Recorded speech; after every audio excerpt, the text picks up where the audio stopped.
Hey, it's Iannarino, and I am in Toronto, Canada, at the Hyatt Regency on, I think it's on King Street, and got in today because Memorial Day is a U.S. holiday, and they do not celebrate our Memorial Day in Canada, so I've got a speaking engagement tomorrow here. And I want to do such a better job shooting video while I'm traveling, and I'm not doing enough talking into the camera, and I know that, and I'm not really giving you any kind of insight as to where I'm going or what I'm doing, and I need to do a better job at that. But I'm 143 videos in. This is 144 since I started this project. That's a lot of videos in a very short period of time, so we're under a half a year with 144 videos. It's a lot. And I'm going to get better, and I started this experiment knowing that everything for me is an iterative process. I adjust, and then I do more, and that's what I would recommend for you. If you ever want to do anything like this, or write a blog, or decide that you're going to go out and do something different, you just iterate. You start taking action, and then you start making adjustments. And that's the best way to do this. So I think you're going to see more stuff behind the scenes in the future. I've got my camera with me. I brought the good camera because I've committed to taking it everywhere with me, because you never know when you're going to have a chance to shoot or when you're going to see something cool, and I always want to have the good camera with me when I do that. So it's a commitment now. It's heavier than I want it to be, but it's a really good camera. This is a low light situation, and that's why I got this particular brand of camera and this particular model. But I want to talk about competitive displacements, and I want to start by telling you a story. In the staffing business, every once in a while we would hire someone new, and that new salesperson would come into my office with a great idea, and they would come in and say, listen, we spend all our time calling on people who already have somebody that they're happy with. They're a strategic partner. They've been working with them a long time, and they really don't want to meet with us, and they don't want to change agencies. They want to keep doing what they're doing because they're happy.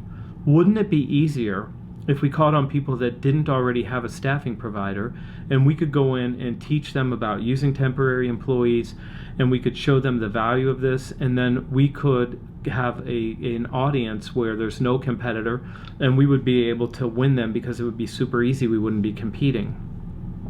And I'd let them give me the whole story like that while I smiled at them and nodded my head. And then I would share with them this insight. You can't sell something to somebody who doesn't want or need or isn't willing to buy what you sell. And here's the thing, in this particular situation in the staffing business, if they weren't already using temporary staffing, then I didn't want to be the one to teach them to use temporary staffing because it takes a long time. First you have to make the conceptual sale, and then you have to sell them that you're the right person to do it with, and then you have to hold their hand and deal with them when they're disappointed, when the normal things that happen in the course of staffing go wrong, like you mishired or somebody that they really like left and all those kinds of challenges.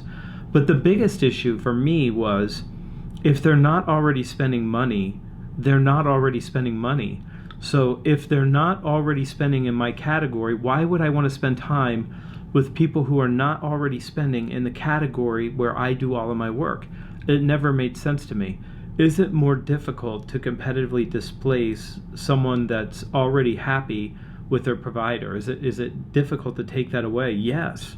Does it take time? Yes. Do you have to be really good? Yes.